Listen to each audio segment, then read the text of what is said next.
जितना सुंदर ये हमारा प्यारा सा ऋषिकेश है ना, उतना ही सुंदर आज की ये पूरी यात्रा और ये पूरी कहानी होने वाली है।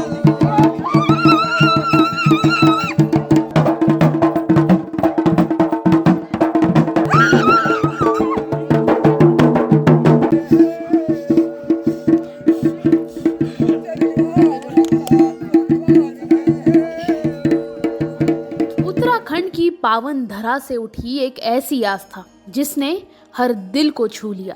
सुबह की पहली किरण के साथ जब ये भव्य यात्रा शुरू हुई तो गाड़ियों का लंबा काफिला सिर्फ आगे नहीं बढ़ रहा था, बल्कि अपने साथ लेकर चल रहा था श्रद्धा और अटूट विश्वास।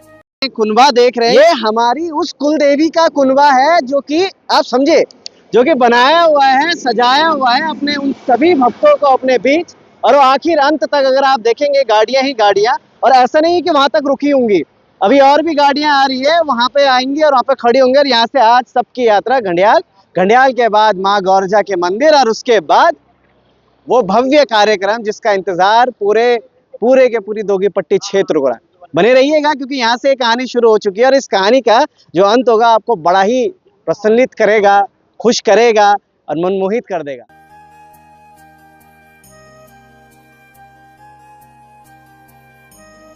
ये देखिएगा, ये पूरा दृश्य इस तरीके से होता है और ये आप देख पा रहे होंगे ये सभी भक्त अब इस वक्त घंटाघर मंदिर की तरफ प्रस्थान कर रहे हैं। सभी के सब एक साथ हाथों में हाथे और एक दूसरे का सहारा लिए इस चढ़ाई को भले चढ़ रहे हैं, मगर इस चढ़ाई में मैं एक चीज आपको बता दूं कि आपको थक तो नहीं लगने वाली।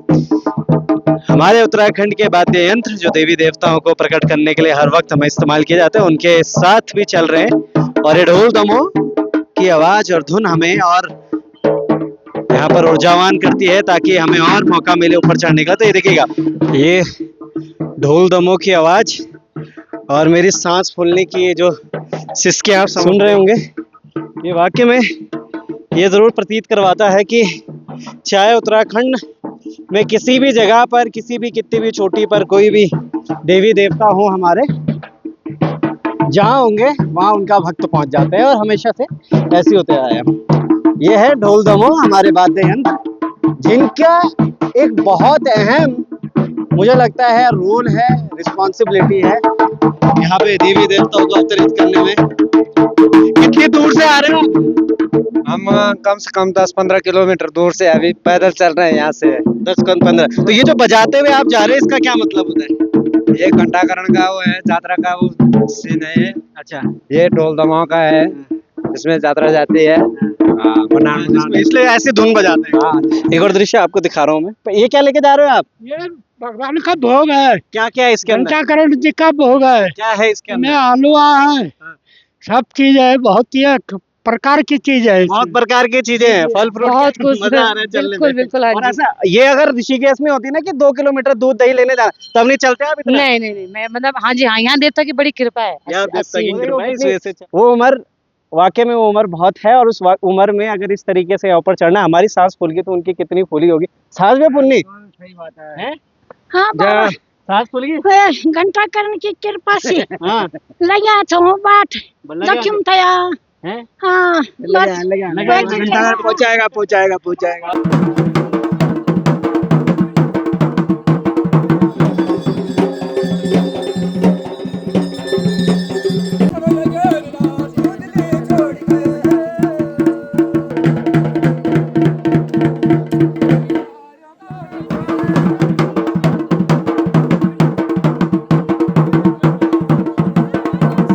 ये यात्रा ऋषिकेश से शुरू होकर घंडियाल मंदिर तक पहुंची और फिर वहां से आगे बढ़ते हुए भांगला गांव स्थित गौरजा मंदिर की ओर निकल पड़ी।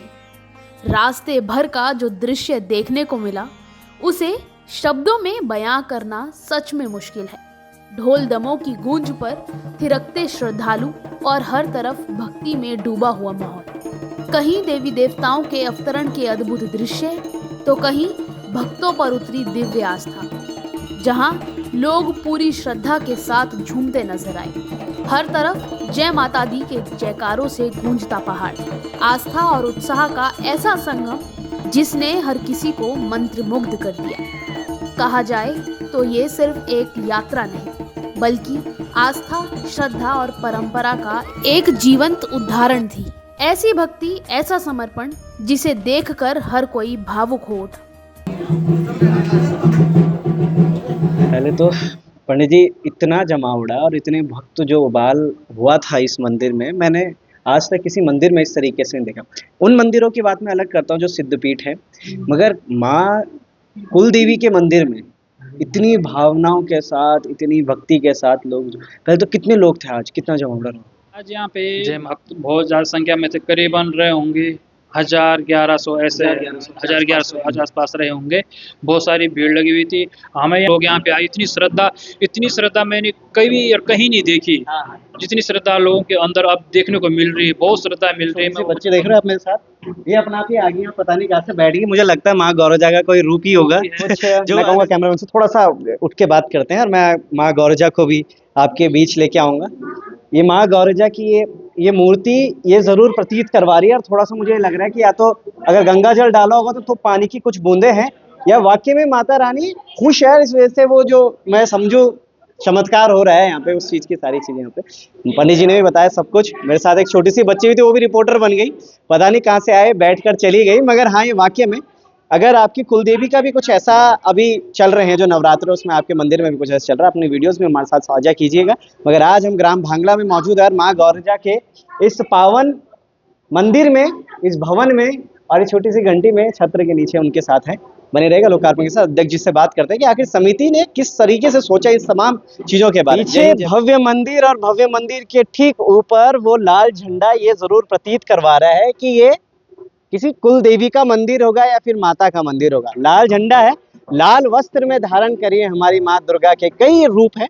उन्हीं 9 रूपों की 9 दिन नवरात्रों में पूजा अर्चना की जाती है, उनको मनाया जाता है, घर बुलाया जाता है, आशीर्वाद लिया जाता है, और उसके बाद जैसे एक बहन को अपना भाई घर छोड़ने जाता है ध्यान तो समझ कर, वैसी विदा भी किया जाता है आखिरी के दिन। मेरे साथ मंदिर समिति के अध्यक्ष इस वक्त मौजूद है, राजेंद्र गैरोला जी। राजेंद्र गैरोला जी, क्या सूझी मन में इस तरीके का कार्यक्रम करवाना? क्योंकि जो मैं भावनाएं और जो मैं भीड़ देख पा रहा था ऐसे प्रांगण में, वो भी किसी कुल देवी के मंदिर में, क्या सिर्फ एक गैरोलाओं की देवी, इतनी भीड़ कहाँ से ले आए? कोई खरीदी हुई थी? कहीं लगते हुए आगे रास्ते में ट्रैफिक भी देख रहा था, गाड़ियों का काफिला देख रहा था, क्या है ये सब उनके पीछे? सबसे पहले कुल देवी माँ गौरजा, राजराजेश्वरी और क्षेत्रपाल घंटाकर्ण, हमारे कुलदेवता नागराज की जय हो। जो आप ये भीड़ देख रहे हैं, इसके पीछे मेरा एक पर्सनल अनुभव है। मैं 6 साल का था तब इस गांव से चला गया था। उसके बाद पढ़ाई लिखाई इंजीनियरिंग मैंने बम्बई से की और उसके बाद विदेश चला गया। 17 साल लगातार विदेश में रहा। उसके पश्चात यहाँ आया तो मुझे अपने गांव वाले, अपने लोगों को परिचय नहीं था। मतलब वो मुझे नहीं पहचान पा रहे थे, मैं उनको नहीं पहचान पा रहा था। मैं 6 साल का बच्चा इस गांव से चला गया। तो एक भावना मन में आई कि ये स्थिति औरों की भी है और इसी कारण से उनको किस तरह से इस जगह जोड़ा जाए, अपनी जन्मभूमि के लिए भी कुछ किया जाए। तो हमारा एक प्रयास था, तो हमने एक समिति का गठन किया, मंदिर समिति भांगला। और मंदिर समिति भांगला का उद्देश्य यही है कि किस तरह से हम अपने बच्चों को, आने वाली पीढ़ियों को अपने गांव से जोड़ सकें। अगर वो पलायन के चक्कर में, रोजगार के चक्कर में, रोजी रोटी के चक्कर में, शिक्षा के लिए यहाँ से बाहर काम कर रहे हैं, तो कम से कम 1 साल में या 2 साल में समय निकालकर अपने गांव की तरफ देखें और किस तरह से उनके पूर्वजों ने इस गांव को सींचा है उसको भी बनाए रखें। साथ साथ वो अपनी तरक्की के लिए आगे बढ़े, करते रहें। परंतु गांव से कल हमने एक घंटाकरण की यात्रा निकाली, आपने सड़कों पे हुजूम देखा, किस तरह से भीड़ लगी हुई थी और यहाँ पर मंदिर प्रांगण में बैठने की जगह नहीं हो रही थी। सांस्कृतिक कार्यक्रम हुए, हर्षोल्लास का माहौल बना रहा और सभी खुशियों से झूम रहे थे। बिल्कुल। तो ये तभी हो पाएगा जब सब लोग मिलकर सहयोग करेंगे और कोई उनको एक दिशा दिखाए। हमारा प्रयास है, समिति उसको दिशा दिखा रही है, एक माध्यम बन रही है। हम एक माध्यम का काम कर रहे हैं, बाकी सारा योगदान जनता का है। बाकी सारा योगदान जनता को, मतलब जनता से ही सारा सब कुछ, जनता से ही और जनता के लिए ही करा जाता है। ये तो चलिए हम मानते, साल भर में कितनी बार करवा देते हैं वैसे? ये साल में हम अभी 2 बार हम नवरात्रों के कार्यक्रम कराते हैं। नवरात्रों का कार्यक्रम, माता का पूजन पठन भी हो जाता है। सभी बच्चे, सभी बुजुर्ग अपने गांव में मंदिर के पास आते हैं, एक दूसरे से मेल मिलाप हो जाता है, उनकी कुशलक्षेम जानी जाती है। इस तरह से जुड़ाव लगाव बनता जा रहा है। क्योंकि दूर आप कह रहे हैं 6 साल में बाहर चले जाना, उसके बाद जब वापस आए अपनी उस अवस्था में, उस उम्र में, तो पहचानने से वाकई में कोई नहीं पहचान पाएगा। मगर ये जो आप कार्य कर रहे हैं वाकई में सराहनीय है। मगर साल में 2 बार तो करवाए देते होंगे। साल में 2 बार होता है प्रोग्राम। साल में 2 बार कार्यक्रम हो रहा है। कार्यक्रम हमेशा 2 बार होता है साल में। और शायद इस वजह से जो लोग दूर दूर तक हैं वो आते होंगे अपने उस घर में जो कई दिनों से उन्होंने बंद किया होगा, उसकी साफ सफाई। ये मेरे को लग भी रहा है आजकल आए होंगे घर तो ये भी साफ सफाई यहाँ पे कर रखी है। साफ सफाई, आपस में भाईचारा भी हो जाता है। हालांकि रहना पहाड़ों में मुश्किल इसलिए हो गया जो आपने स्वास्थ्य, रोजगार, इन सब चीजों की बात करी। संख्या कितनी रही होगी भक्तों की? संख्या का अनुमान लगाना मुश्किल है कि मैं इतना ही कह सकता हूँ कि प्रांगण में बैठने की जगह नहीं थी। लोग खड़े होकर आनंद ले रहे थे, हर्षोल्लास से प्रोग्राम को देख रहे थे। बड़ी संख्या थी, वो हुजूम आपने भी देखा होगा, वो काफी भीड़ थी। तो ये निरंतर कार्यक्रम में मेरा यही है कि हर जगह होता रहे और इस तरह से लोग अपनी सनातन धर्म को भी आगे बढ़ाएं। साथ ही साथ इस तरह के कार्यक्रमों से जो हमारी जो संस्कृति है उसका बचाव हो जाता है। हम ट्रेडिशनल तरीके से जो है भड्डू की दाल भात, उस तरह का ही माहौल रखा हुआ है। भड्डू की दाल भात आज के दिन पे ना सर बिल्कुल कैजुअल हो चुका है। हर कोई, चाहे नेता हो, भड्डू की दाल और भात का कार्यक्रम है, 2000 लोगों की गैदरिंग है, फिर छोटा सा किसी घर में कोई शादी ब्याह हो, भड्डू की दाल और भात का कार्यक्रम। ये जो ट्रेंड वापस आ रहा है भड्डू की दाल और ये ट्रेंड को लेकर करा है या फिर वाकई में इससे भी कुछ जुड़ी हुई चीजें आप बताना चाह रहे हैं अपने आसपास के जितने भी भक्त हैं इनको? देखिए, गाँव में जिस आप जानते हैं कि आप शहरों में तो 56 भोग लगा सकते हैं। उनकी सुविधाएं आसानी से उपलब्ध है, केवल आपने धन राशि खर्च करनी है, सारी सुविधाएं उपलब्ध है। यहाँ पर पहाड़ों में आदमी अपने आप नहीं चढ़ पाता, तो इतनी व्यवस्थाएं कर पाना मुश्किल नहीं होता। एक कारण तो ये भी है। और यहाँ के हालात परिस्थितियों के हिसाब से जो उपलब्धता होती है, जो हमारे पुरखों ने देखा, जो उनके पास उपलब्ध था, वही एक ट्रेडिशन बना हुआ है। बिल्कुल सही बात। तो उसी ट्रेडिशन को हमने आगे बढ़ाया है। देखिए, जिसको 56 भोग खाने हैं, तरह तरह के व्यंजन खाने हैं, अलग अलग तरह के रेस्टोरेंट खुले हुए हैं, वो तो जब मर्जी खा सकते हैं। पर एक ट्रेडिशनल तरीके से अलग बैठा करके एक अलग माहौल भी बन जाता है, तो हम उसी को जीवित रखना चाहते हैं। बहुत बहुत धन्यवाद जुड़े रहने के लिए। मैं थोड़ा सा कैमरामैन को बोलूंगा आगे आइएगा। यहाँ थोड़ा ये साफ सफाई है, अच्छी बात है। और साथ में वो देखिएगा, हालांकि अभी 2 व्यक्ति हैं जो कि अभी पत्तल वत्तल बांट रहे हैं और उन पत्तलों में खाना वाना, पूरी भी है शायद उसमें, पूरी भी दे रखी है। इसके बाद क्या होगा, जब इनका पूरा काम हो जाएगा तो सामने देख पा रहे होंगे आप, पंडित जी खड़े हैं धोती में और वो भात लेके आएंगे, दाल लेके आएंगे और इनमें से कोई भी यहाँ नहीं होने वाला है। ये सांस्कृतिक हमेशा हम आपको दिखाते हुए आ रहे हैं। उसी के साथ तो देखिए वहाँ ढोल दमो अलग से वहाँ पे ऊपर देवी अवतरित हो रखी हैं, वहाँ पे देवी को खुश किया जा रहा है, प्रसन्न किया जा रहा है। और यहाँ भड्डू की दाल और भात। मगर ये देखिएगा, ये सुंदर कार्यक्रम है, इसलिए आपको हर बार मैंने पहले भी बोला था, खबर के शुरुआत में बोल रहा था कि जितना सुंदर हमारा ऋषिकेश है ना, उतना ही सुंदर आज का ये कार्यक्रम और आज की ये जो यात्रा है वो होने वाली है। और वाकई में है भी, और समझने की भी बात है। एटलीस्ट कम से कम भगवान के नाम पर अपने घरों में, उन पुराने घरों में जिनमें ताले लग गए और उन तालों में जंग भी लग गया है, उनको खोलने और उनको साफ करने तो आप पहुंच रहे। जय माता दी, बने रहिएगा लोकार्पण के साथ। जय हिंद, जय भारत, जय उत्तराखंड।